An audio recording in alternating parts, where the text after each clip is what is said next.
Everyone, good morning. আমি উমা। আমার ছোট্ট একটা পরিবারের পক্ষ থেকে তোমাদের সকলকে জানাই অনেক অনেক ওয়েলকাম আর ভালোবাসা। দিনটা ছিল শুক্রবার আর এখন ঘড়ির কাঁটাতে বাজে সকাল ওই যে 6টা মতন। আজকে সকালবেলা ঘুম থেকে উঠেই দেখি বাইরে হালকা হালকা রোদ উঠে পড়েছে। আসলে ওই যে একদম ঝলমলিয়ে একটা রোদ উঠে না, সে রোদটা। যদিও বা আমাদের বাড়িতে যেদিন রোদ উঠে তাড়াতাড়ি চলে আসে, আর যেদিন বৃষ্টি থাকে তো ওই দিন বৃষ্টিই হয়। তবে সকালবেলা এই যে ঝলমলিয়ে একটু রোদ উঠেছে, বেশ ভালো লাগছিল। কালকে সারাটা দিন বৃষ্টি হয়েছিল জানো তো, কিছু জামা কাপড় ওই যে কাচলাম, সেগুলোও কিন্তু ভালো করে শুকায়নি। তো সারা রাত তো বারান্দাতে ছিল, এখন রোদ্দুর উঠাতে সবটা বাইরে দিয়ে দিয়েছি। বিশেষ করে দেখবে বর্ষাকালে জামা কাপড় কাচলে না, সেগুলো না শুকালে ভীষণ অসুবিধা হয়ে পড়ে। যদিও বা আমার খোলা বারান্দা এমনিতে দিয়ে রাখি, হাওয়া বাতাসে অনেকটাই শুকিয়ে যায়। তবে দেখবে একদম রোদে দিলে তো সেটা আলাদা একটা ভালো লাগে আর কি। রোদ্দুরে শুকালে না জামা কাপড়গুলোর মধ্যে ওই যে কোনো গন্ধ ভাস কিছুই থাকে না। তো যাই হোক, এদিকে ছেলে ঘুমাচ্ছিল, তো আমি উঠে আগে এই কাজগুলো সেরে নিয়েছি। যাই হোক, প্রত্যেক সময় চেষ্টা করি রান্নাঘরটাকে একদম ভালো করে ক্লিন করে গুছিয়ে রাখতে। যদিও বা আমার রান্নাঘরটা সেরকম ভালোও না, সাজানো গোছানো না, তবে আমি যেটুকু পারি সবসময় সাজিয়ে গুছিয়ে রাখার চেষ্টা করি। আমার কাছে না দামি কোনো জিনিস নেই, সবসময় কিন্তু একটু বুদ্ধি খরচ করে ঘরটাকে সাজিয়ে গুছিয়ে রাখার চেষ্টা করি। সত্যি কথা বলতে জীবনে বিলাসিতা ওই যে কোনো কিছুই করি না, সবসময় চেষ্টা করি সংসারটাকে ভালোবেসে আগলে রাখতে। যারা সংসার ভালোবাসে তারা কিন্তু এভাবেই কিন্তু কাজগুলোই করে। আমি ইচ্ছে করলে আমার রান্নাঘরের জন্য অনেক কিছুই কেনাকাটা করতে পারি, কিন্তু কিনি না জানো তো। এভাবে সেভাবে কিন্তু রান্নাঘরটাকে সাজিয়ে রাখি। যাই হোক, কৌটোকাটা আমার অনেক আছে, কিন্তু সব কৌটোকাটা আমি রাখি না। কারণ যেহেতু আমি শুধু একাই থাকি, আমার যেটুকু প্রয়োজন জিনিসপত্র ওইটুকুই রাখার চেষ্টা করি। আমার অনেক কন্টেনার আছে যেগুলো একদমই রিফিল করতে হবে, খালি হয়ে গেছে। আসলে কি বলতো, একবারে শেষ হয়ে গেলে কৌটোকাটাগুলো ভালো করে ধুয়ে পরিষ্কার করে আবার আমি জিনিসপত্র রাখি। দেখবে এমনিতে কৌটোকাটাগুলো সবসময় পরিষ্কার করা হয় না, যখন জিনিসপত্র শেষ হয়ে যায় তখন ধুয়ে রাখতে না ভীষণ ভালো লাগে। রান্নাঘরে দেখবে তেল ছিটে ভাবটা বেশিই থাকে, সে কারণে রান্নাঘরের জায়গাগুলো বেশি পরিষ্কার করতে হয়, সাথে কিন্তু কৌটোকাটাগুলোও কিন্তু ভালো করে পরিষ্কার করতে হয়। আর আমার রান্নাঘরের টিনের যে বাঁশগুলো আছে না সাইডে, সে বাঁশগুলো খারাপ হয়ে গেছে, সেখান থেকে বেশ ঘুণ পড়ে। আমি তো পাইমার লাগিয়ে দিয়েছি, যদিও বা এখন কম পড়ে, আগে তো আরও প্রচুর পরিমাণে পড়তো। তো যাই হোক, এই যে ঘুণগুলো পড়ে না, তখন সাদা সাদা হয়ে থাকে, দেখেও ভালো লাগে না। তো মোছামুছির কাজটা আমাকে কিন্তু সকালবেলা ঘুম থেকে উঠেই করে নিতে হয়। রান্নাঘরটা যেমনই হোক না কেন, একদম ফ্রেশ থাকলে আর নিট অ্যান্ড ক্লিন থাকলে রান্না করতেও ভালো লাগে। তো যাই হোক, ভাবলাম ছেলে যেহেতু ঘুমাচ্ছে, আমি এদিকে চটজলদি কাজগুলো সেরে নিই। কারণ জানো তো, একা সংসারে থাকতে গেলে সমস্ত কাজগুলো কিন্তু নিজেকে একা হাতেই সামলাতে হয়। কারণ একা হাতে সামলাতে গেলে অনেকটা কষ্ট হয়। আর সবাই একসাথে মিলেমিশে কাজগুলো করলে কি বলতো, বেশি একটা গায়ে লাগে না। যেহেতু আমাকে একা হাতেই সামলাতে হয়, সেহেতু আমার কিন্তু ভীষণ কষ্ট হয়। তবে ওই যে পরিষ্কার পরিচ্ছন্ন না করলেও ভালো লাগে না, সে কারণে করে নিই। তবে ঘরটা ভালো করে ঝেড়ে নিয়েছি, আর ঝেড়ে প্রত্যেকটা জায়গা ঝাড় দিয়ে পরিষ্কার করে তারপরে সমস্ত জায়গা জায়গাতে গুছিয়ে রেখেছি। আর এই যে গোছানোর পর একটু গরম জল করে নিয়েছি। আর এই যে সকালবেলা যে ড্রিঙ্কটা আমি খাই সব সময়, সেটাই কিন্তু খেয়ে নিচ্ছিলাম। আর জানো তো বন্ধুরা, কালকে দেখি রাত থেকে আমার হালকা হালকা কাশি, তবে কন্টিনিউ কাশিটা হয় না, ওই যে মাঝে মধ্যে হচ্ছিল। যাই হোক, ওয়েদারটা এখন ভীষণ বাজে, কি বলতো, এক সময় গরম লাগে, আবার সকালবেলা কি বলতো হালকা হালকা ঠান্ডা লাগে। কালকে যেহেতু বৃষ্টি হয়েছে, সকালবেলা পাকার স্পিডটা অনেকটা বেশি ছিল, আর সকালবেলা দেখি হালকা হালকা ওই যে ঠান্ডাও লাগছিল। যাই হোক, এখন রান্নাঘরটা পরিষ্কার পরিচ্ছন্ন করে নিয়েছি, ছেলের জন্য সকালের খাবার বানাবো। আসলে রান্নাঘরটা না একটু গুছিয়ে পরিপাটি করে রাখলে না রান্না করতে তো ভালো লাগে। আর সকালবেলা বিশেষ করে ছেলের জন্য খাবার বানাতে হয়, আর খাবার বানানোর আগে কিন্তু রান্নাঘরটাকে একদম মুছে পরিষ্কার করে রাখি। তো ছেলের জন্য খাবার বানানোর জন্য আমি সমস্ত কিছু রেডি করে রাখবো। তার আগে ভাবলাম চলো এই ঘরে ওই যে বিছানাটা ভালো করে একটু ঝেড়ে নিই, যেহেতু আমরা রাতেবেলা এই ঘরে ঘুমাই না। তো জানো তো রাতেবেলা না ঘুমালেও টিকটিকি পোকামাকড় তো আসা যাওয়া করে, সে কারণে আলতো হাতে ঘরটা গোছানো থাকলো, কিন্তু আমি এভাবে ঝেড়ে নিই। তবে যাই হোক, কালকে রাতে ঘুমাতে ঘুমাতে অনেকটা দেরি হয়ে গেছিলো জানো তো। কালকে ছেলেকে অনেকক্ষণ পর্যন্ত পড়িয়েছি। আজকে তো ছেলের ওরাল এক্সাম আছে, মানে ভাইভা পরীক্ষা আর কি, তো 10 নাম্বারের আর কি। তো সোমবার থেকে না লেখা পরীক্ষা শুরু হবে। তো আমি ভাবলাম যে আজকে লাস্ট ভিডিও করি, কালকে থেকে আর কোনো ভিডিও শ্যুট করব না, কারণ ছেলেকে নিয়ে না একটু সময় দিতে হয়, পড়াতে হয়, বুঝতেই পারো বাচ্চা মানুষ, একবার পড়ালে না ওই পড়াগুলো না ও ভুলে যায়। মানে এখন পড়ালে ওই যে বিকেলবেলা ভুলে যায় আর কি, উল্টাপাল্টা হয়ে যায়, যখন পড়াতে বসায় তখন ভুলভাল বলে আর কি, তখন আর ভালো লাগে না জানো তো। ছোট বাচ্চাকে না পড়াতে না অনেকটা কষ্ট, অনেকটা চিৎকার চেঁচামেচি করতে হয়, মাথা যন্ত্রণা শুরু হয়ে যায়। তারপরেও কি বলতো, কিছু করার নেই, একটা মায়ের কিন্তু অনেকটা ধৈর্য, আর ধৈর্য নিয়ে যেরকম সংসার সামলায় সেরকম কিন্তু বাচ্চাকে সামলানো, সংসারের প্রত্যেকটা কাজ কিন্তু দায়িত্ব সহকারে পালন করার চেষ্টা করি। যাই হোক, হাতেও যেহেতু সময় আছে, তো ভাবলাম ছেলে ঘুমাচ্ছে, ছোট বাচ্চা, ও কিন্তু ঘুমাচ্ছিল, আর রাতে না অনেকটা দেরি করে ঘুমিয়েছে, প্রায় 12:30টার সময়ও ঘুমিয়েছে, তো ভাবলাম ওকে আর বিরক্ত করব না। আর এদিকে কি বলতো, খাটের নিচটা ভালো করে ঝাড় দিয়ে নিচ্ছিলাম। ওই যে তোমাদের বললাম টিকটিকি না পটি করে রাখে খাটের নিচ টিচগুলোতে, তো আমি কয়দিন ছাড়া ছাড়া কি বলতো কোটো কাটা বের করে ভালো করে ওই যে মুছে রাখি।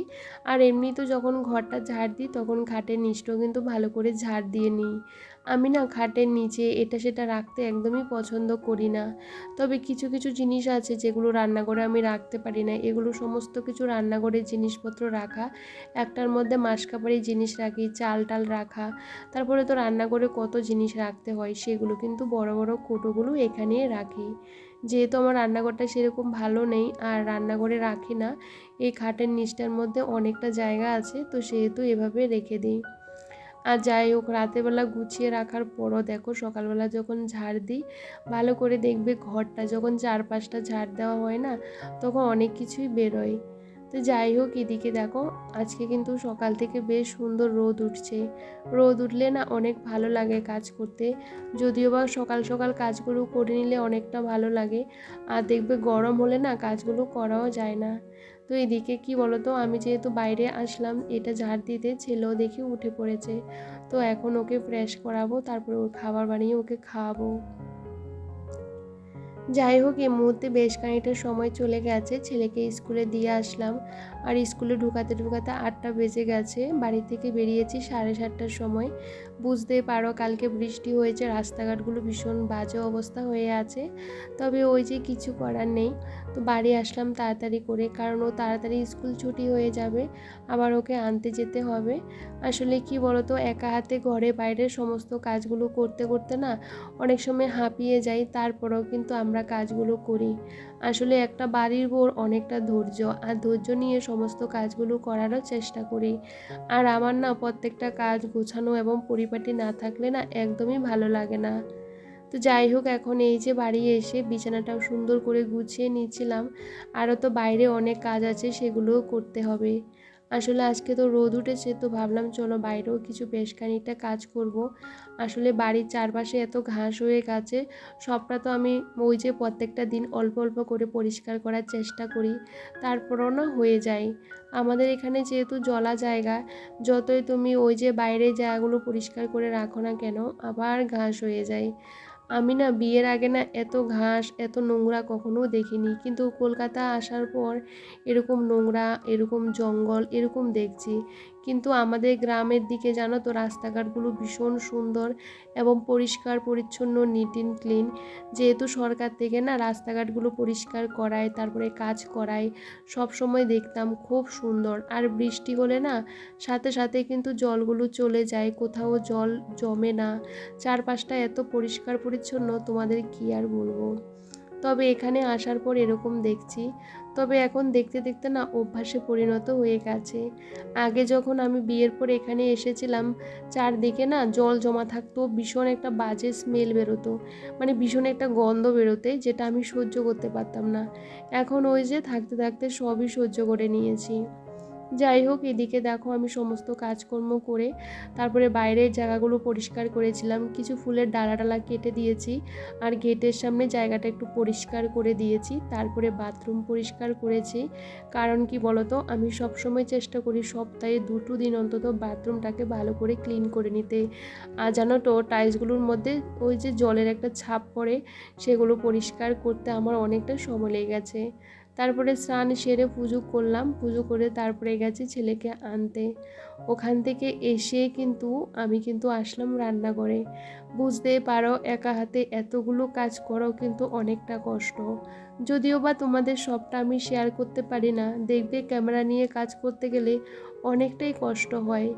তবে কিচ্ছু করার নেই, কিছু কিছু ক্লিপ তোমাদের সাথে শেয়ার করতে আমার ভীষণ ভালো লাগে।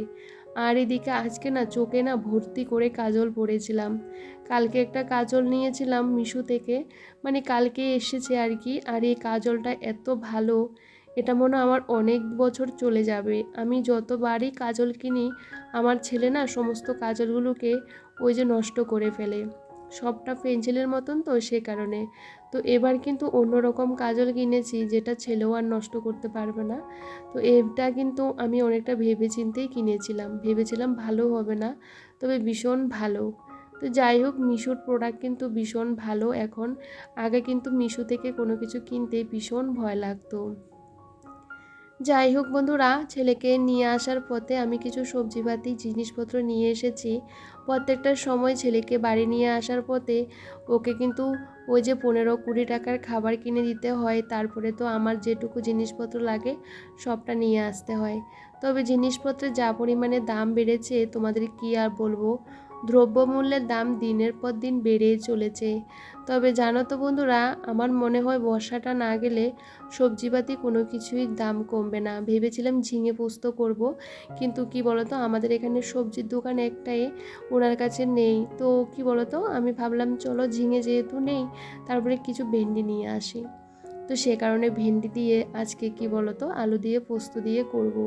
কারণ পোস্তটা বরাবর সবারই পছন্দের খাবার বলতে পারো, তো আমারও বেশ ভালো লাগে। তবে আমি সেরকম রান্না করি না, তো একার জন্য সেরকম করতে ভালো লাগে না।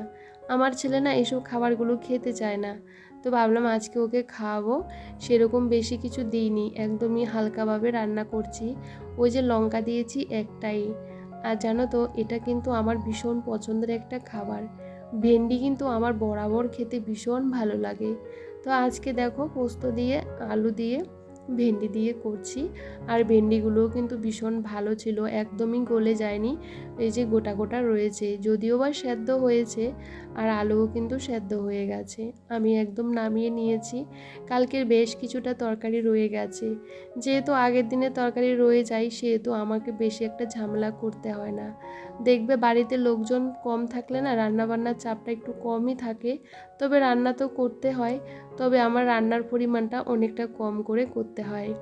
তো কচুর শাকটা গরম করে নিয়েছিলাম, আর কালকে মাছের তরকারি 1 পিস মাছ রয়ে গেছে, সেটাও গরম করে নিলাম। রান্নাবান্না করার পর আমাদের গৃহিণীদের যে রান্নাঘর পরিষ্কার করতে হয়, সেটা করার পর এই যে মিক্সার মেশিনটা নিয়ে বসেছি। আজকে বেশ কিছুদিন হয়ে গেছে মিক্সার মেশিনটা না পরিষ্কার করা হচ্ছে না। মিক্সার তো প্রত্যেকটা দিনই করি, মশলাপাতি করি, কিন্তু এই যে এটা করা হচ্ছে না। আর জানো তো, মিক্সার মেশিন আমি সবসময় পরিষ্কার করে আর অনেকটা যত্ন নিয়ে গুছিয়ে রাখার চেষ্টা করি, যেহেতু এটা আমার ভীষণ শখের। এক একটা জিনিস আমি অনেকটা কষ্ট করে করেছি, তার মূল্যটা তো অনেকটাই। যাই হোক, এই মুহূর্তে বেশ খানিকটা সময় চলে গেছে বন্ধুরা, ছেলেকে ঘুম পাড়িয়ে দিয়েছি। আর ছেলের জন্য কি বলতো, কালকে যেহেতু 15 আগস্ট একটা পতাকা বানিয়েছি, আর ও কিন্তু ঘুমাচ্ছিল, বানিয়েছি ওকে দেখিয়ে দেখিয়ে বানিয়েছি, আর ওটার মধ্যে কালারটা করেছি ওকে ঘুম পাড়িয়ে। তো যাই হোক, এদিকে একটু আচার নিয়ে বসে পড়লাম আর এটা খাচ্ছিলাম। তবে আজকে ব্লগটা এখানে শেষ করছি, তাহলে আজ আসি বন্ধুরা।